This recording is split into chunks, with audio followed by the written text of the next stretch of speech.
ಶ್ರೀ ಮಹಾಗಣಪತಯೇ ನಮಃ. ಶ್ರೀ ಗುರುಭ್ಯೋ ನಮಃ. ಹರಿ ಓಂ. ಗುರು ಬ್ರಹ್ಮ ಗುರು ವಿಷ್ಣು ಗುರುದೇವೋ ಮಹೇಶ್ವರ ಗುರು ಸಾಕ್ಷಾತ್ ಪರಬ್ರಹ್ಮ ತಸ್ಮೈ ಶ್ರೀ ಗುರುವೇ ನಮಃ. ಓಂ ಶ್ರೀ ಗುರುಭ್ಯೋ ನಮಃ. ಪರಮ ಗುರುಭ್ಯೋ ನಮಃ. ಪರಮೇಶ್ವರಿ ಗುರುಭ್ಯೋ ನಮಃ. ಜಗದ್ಗುರುವೇ ನಮಃ. ಸದ್ಗುರುವೇ ನಮಃ. ಕುಲದೇವತಾಭ್ಯೋ ನಮಃ. ಇಷ್ಟದೇವತಾಭ್ಯೋ ನಮಃ. ಗ್ರಾಮದೇವತಾಭ್ಯೋ ನಮಃ. ಪ್ರಿಯ ವೀಕ್ಷಕರೇ, ಧನಸ್ಸು ರಾಶಿ ಜುಲೈ 2026 ತಿಂಗಳ ಭವಿಷ್ಯ ಕಾರ್ಯಕ್ರಮಕ್ಕೆ ಹಾರ್ದಿಕ ಸ್ವಾಗತ.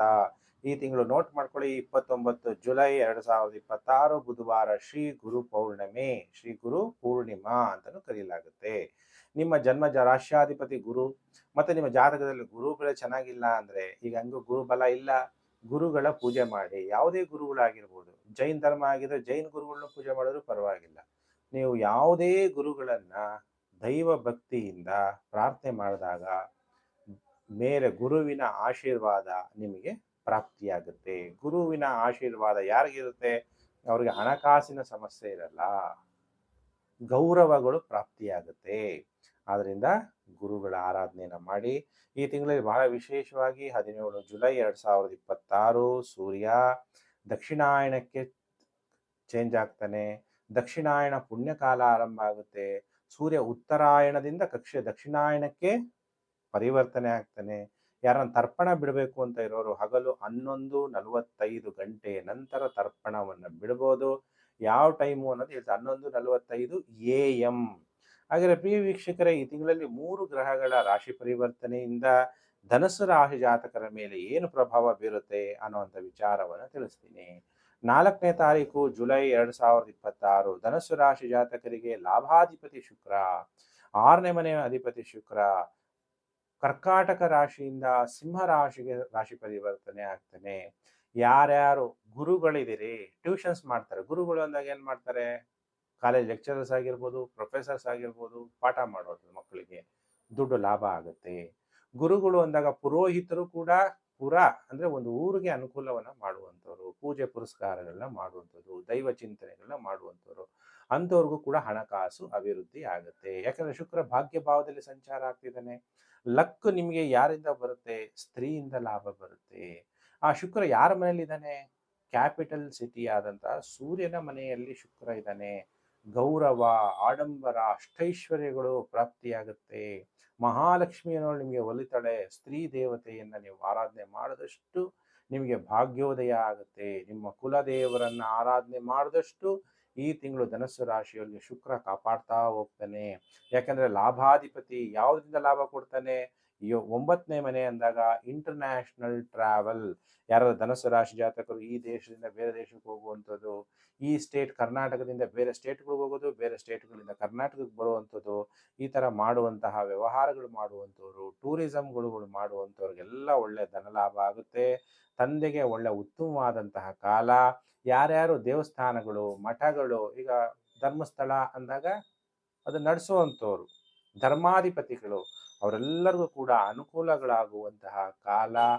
ಗುರು ಅನ್ನೋ ಸ್ಥಾನದಲ್ಲಿ ಯಾರೇ ಇರ್ಬೋದು, ಮೆಂಟರ್ ಅಂತೀವಿ, ಅಂಥವ್ರಿಗೆಲ್ಲ ಅನುಕೂಲಗಳಾಗುತ್ತೆ. ಪ್ರಾಸ್ಪೆರಿಟಿ ಹೆಚ್ಚಾಗುತ್ತೆ. ದೇವಸ್ಥಾನಗಳಲ್ಲಿ ಕೆಲಸ ಕಾರ್ಯಗಳು ಮಾಡೋರು, ರೈಟರ್ಸ್ಗಳು ಇರ್ತಾರೆ ಕೆಲವು ದೇವಸ್ಥಾನಗಳಲ್ಲಿ, ಕುಂಕುಮಾರ್ಚನೆ ಮಾಡೋಕೆ ಬರ್ಕೊಳ್ಳೋರು ಇರ್ತಾರೆ, ಅಂಥವರು ಕೂಡ ದೇವಸ್ಥಾನದಲ್ಲಿ ಕೆಲಸ ಮಾಡ್ತಾರೆ. ಅವರೆಲ್ಲರಿಗೂ ಕೂಡ ಗುರು ಏನ್ ಮಾಡ್ತಾನೆ, ಶುಕ್ರ ಏನ್ ಮಾಡ್ತಾನೆ, ಒಳ್ಳೆ ಫಲವನ್ನ. ಧನುಸು ರಾಶಿಗೆ ಗುರುಬಲ ಇಲ್ವಲ್ಲ ಅಂತ ಚಿಂತೆ ಮಾಡಬೇಡಿ. ಗುರುವಿನಂತೆಯೇ ಶುಭಕಾರಕನಾದಂತ ಶುಕ್ರ ಧನುಸು ರಾಶಿಯವರಿಗೆ ಜುಲೈ ತಿಂಗಳಲ್ಲಿ ಕಾಪಾಡ್ತಾನೆ.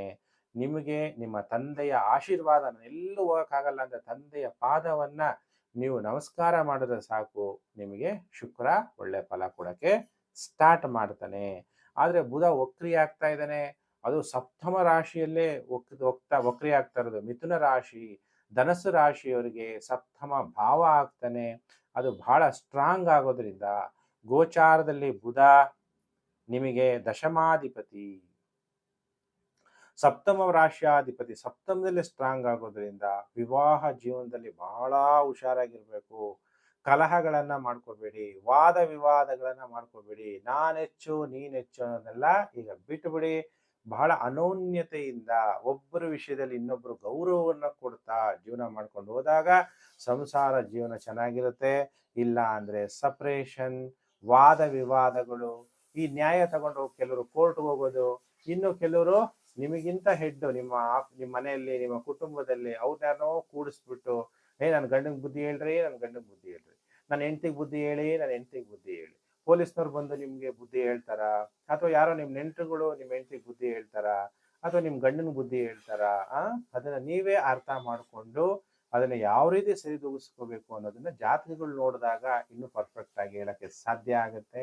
ಆದ್ರಿಂದ ಬಹಳ ಹುಷಾರಾಗಿರ್ಬೇಕು. ವಿವಾಹ ಜೀವನದಲ್ಲಾಗ್ಲಿ, ಪಾರ್ಟ್ನರ್ಶಿಪ್ ವ್ಯವಹಾರದಲ್ಲಾಗ್ಲಿ ಬುಧ ಇನ್ನೂ ಬಲಿಷ್ಠನಾಗ್ಬಿಡ್ತಾನೆ. ಸೂರ್ಯ ಬೇರೆ ನಿಮಗೆ ಅಷ್ಟಮ ಭಾವದಲ್ಲಿ ಸಂಚಾರ ಆಗ್ಬೇಕಾದ್ರೆ ಸಡನ್ ಆಗಿ ಆರೋಗ್ಯ ಕೆಡಬಹುದು.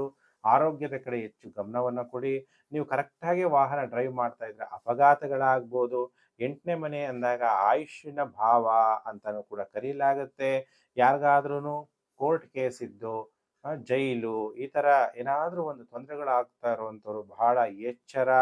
ಏನಾದ್ರೂ ಸಡನ್ ಆಗಿ ಆಕ್ಸಿಡೆಂಟ್ ಅಪಘಾತಗಳಾಗ್ಬೋದು. ನೀವು ಒಳ್ಳೆ ಡ್ರೈವರು, ಎಲ್ಲ ಬುದ್ಧಿವಂತಿಕೆ ಇದ್ರೂ ಕೂಡ ಈಗ ಏನಾಗುತ್ತೆ ಅಂದ್ರೆ ನಾವೆಷ್ಟೇ ಹುಷಾರಾಗಿದ್ರು ಯಾರೋ ಬಂದು ಗುದ್ದುಬಿಟ್ರು ಕೂಡ ಕಷ್ಟ ಆಗುತ್ತೆ. ಅದಕ್ಕೆ ವಾಹನ ಡ್ರೈವ್ ಮಾಡ್ಬೇಕಾದ್ರೆ ಬಹಳ ಎಚ್ಚರವಾಗಿರ್ಬೇಕು. ಆದಷ್ಟು ಬೇರೆಯವರು ವಾಹನಗಳನ್ನ ಡ್ರೈವ್ ಮಾಡುವಂತ ಡ್ರೈವರ್ ಇಟ್ಕೊಂಡು ಓಡಾಡಿ. ಇಲ್ಲ ಪಬ್ಲಿಕ್ ಟ್ರಾನ್ಸ್ಪೋರ್ಟ್ ಅದನ್ನ ನೀವು ಯೂಸ್ ಮಾಡೋದು ಈ ತಿಂಗಳು ಬಹಳ ಒಳ್ಳೆಯದು. ಧನುಸು ರಾಶಿ ಜುಲೈ 2026 ತಿಂಗಳ ಭವಿಷ್ಯ ತಿಳಿಸಿದ್ದೀನಿ. ಗುರುಗಳ ಗುರು, ಜಗದ್ಗುರು, ಈ ಪ್ರಪಂಚದಲ್ಲಿ ಎಲ್ಲರೂ ಜಗದ್ಗುರು ಅಂತ ಯಾರೋ ಹೆಸರಿಟ್ಕೋಬಹುದು. ನಿಜವಾದ ಜಗದ್ಗುರು ಶಿವ. ಓಂ ಜಗದ್ಗುರುವೇ ನಮಃ ಅನ್ನುವಂಥ ಮಂತ್ರ ಜಪ ಮಾಡಿ ಬೆಳಿಗ್ಗೆ ಸೂರ್ಯೋದಯ ಸಮಯದಲ್ಲಿ ಅರಳಿ ವೃಕ್ಷ ಇದ್ರೆ ಅರಳಿ ವೃಕ್ಷದ ಕೆಳಗಡೆ ಕೂತು ಈ ಮಂತ್ರವನ್ನ ಜಪ ಮಾಡ್ತಾ ಓಂ ಜಗದ್ಗುರುವೇ ನಮಃ ಶಿವನ ದೇವಸ್ಥಾನದಲ್ಲಿ ರುದ್ರಾಭಿಷೇಕವನ್ನ ಮಾಡಿಸ್ತಾ ಬನ್ನಿ. ಗ್ರಹಗಳಿಂದ ಉಂಟಾಗುವ ನೆಗೆಟಿವ್ ಎಫೆಕ್ಟ್ ಕಮ್ಮಿ ಆಗುತ್ತೆ. ನೀವೆಲ್ಲ ವಿಡಿಯೋನ Facebook, WhatsApp group, Telegram group ಎಲ್ಲ ಕಡೆ ಶೇರ್ ಮಾಡ್ತಾ ಇದ್ದೀರಿ. ಪ್ರಿಯ ವೀಕ್ಷಕರೇ, ತುಂಬಾ ಥ್ಯಾಂಕ್ಸ್. ವಿಡಿಯೋ ಲೈಕ್ ಮಾಡಿದಾಗ ಹೈಪ್ ಅಂತ ಬಂದರೆ ಹೈಪ್ ಮಾಡಿ, ಅನೇಕ ಜನಗಳಿಗೆ ವಿಡಿಯೋ ಹೋಗಿ ತಲುಪುತ್ತೆ. ನಾನು ಮತ್ತೊಂದು ವಿಡಿಯೋದಲ್ಲಿ ಮತ್ತೆ ನಾನು ನಿಮ್ಮನ್ನು ಭೇಟಿ ಮಾಡ್ತೀನಿ. ನಮಸ್ಕಾರ.